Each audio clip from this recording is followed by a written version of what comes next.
But let's keep walking. Oh my God. So this is as far as much as I could do. And I think probably most people, they cannot, they haven't been able to film, even with a permit, I doubt.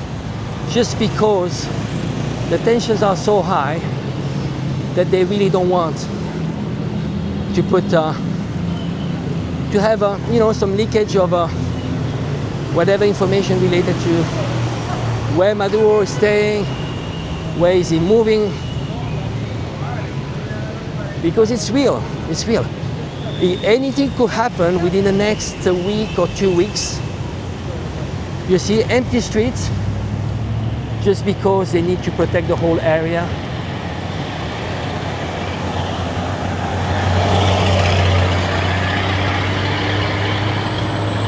Again, a coup in Venezuela, the last coup in Venezuela, which was successful, lasted only 48 hours, was back in 2002. And back then, the opposition managed to have to do a coup with the help of a fringe of the army.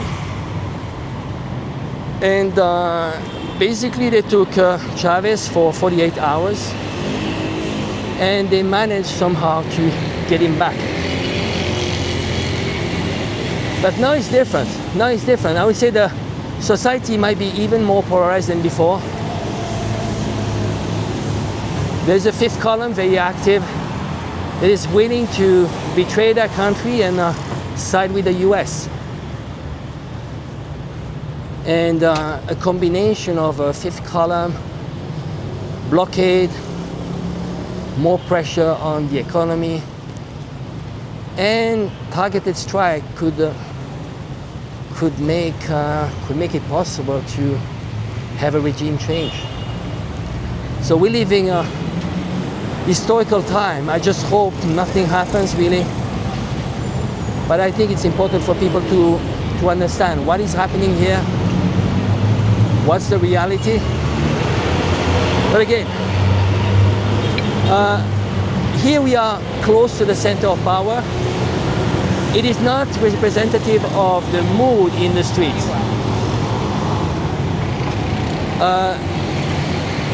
In normal times, you have, I would say, probably half the presence of the military you just saw. There's less barricades, but still, because it's a sensitive area, it's normal to see police, military presence. But now it's more. It's more. And interesting thing, I've seen a lot of those militia people in the streets. Groups that were going through some training, and they were all around the Palacio Mirafiore. So the militia, I had the opportunity to talk to the militia 5 years ago. And they're very well organized. We should not underestimate them. They're very active, no matter what. Even when there's no tensions, they still train. They still do a lot of activities. And this militia was created by Chavez. I don't know the dimension. We are talking about millions. I don't know if it's 1 or 2 million people active in the militia. So that means if there was to be boots on the ground, which I really doubt, well, they would face really strong opposition, and I think that could be a nightmare for the US. And when we're talking about how many troops are right now, US troops that are around Venezuela, I think we are talking about 15,000. Well, you cannot do anything with 15,000. You cannot send any military, US military on the ground. You would need hundreds of thousands, if not 200,000-300,000 US soldiers to occupy and control Venezuela. And I don't see Maduro going to exile. I see a leadership that would die for maintaining Venezuela's sovereignty. So I don't know where I am now.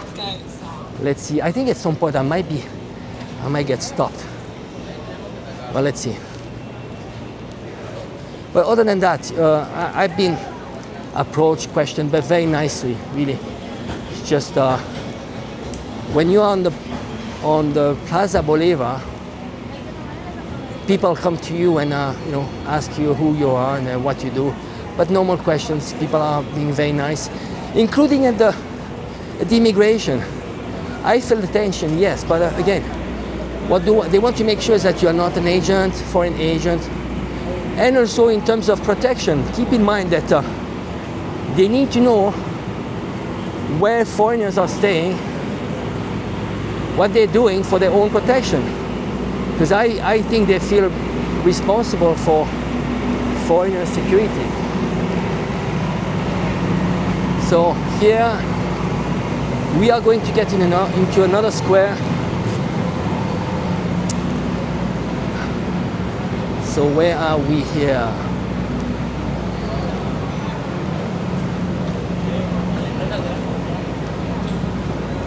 We're back. Sorry, now we are back to Plaza Bolívar. This is where we started the filming just before.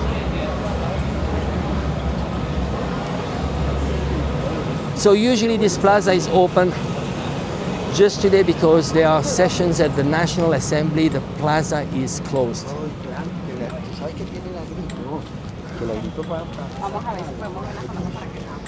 So I love this place. I wanted to, well, I hope I can cover these days, the cultural side of Venezuela.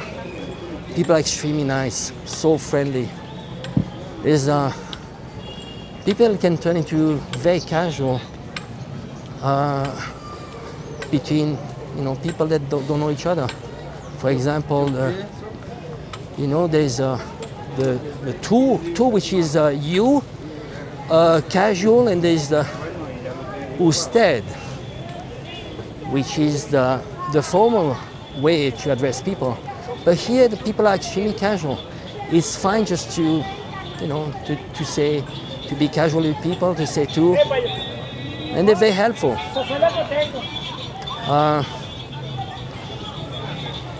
And they're always very curious, especially right now. Why would a foreigner come to Venezuela?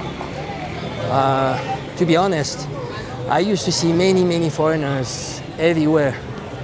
Well, this is the first time I don't see any, really. Maybe just a few. We see there's a church here. Well, we might as well do some tourism, huh?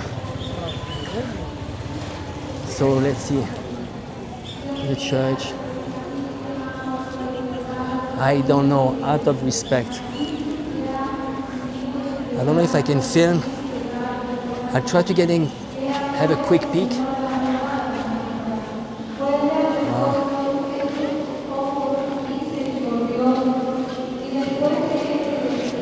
But out of respect, I just don't want, I feel uncomfortable just to film when people are praying. Let me get out. Yes. Sorry. Well, I'll try to film more of those because it's a beautiful country. I wish I was just doing some reporting on the culture, sites. You have huge contrast here in Venezuela. Different population. You have the population that lives by the sea. The coastal population is more like a African descendant, so darker skin. Then you have people that come from the rich families, more like Spanish, European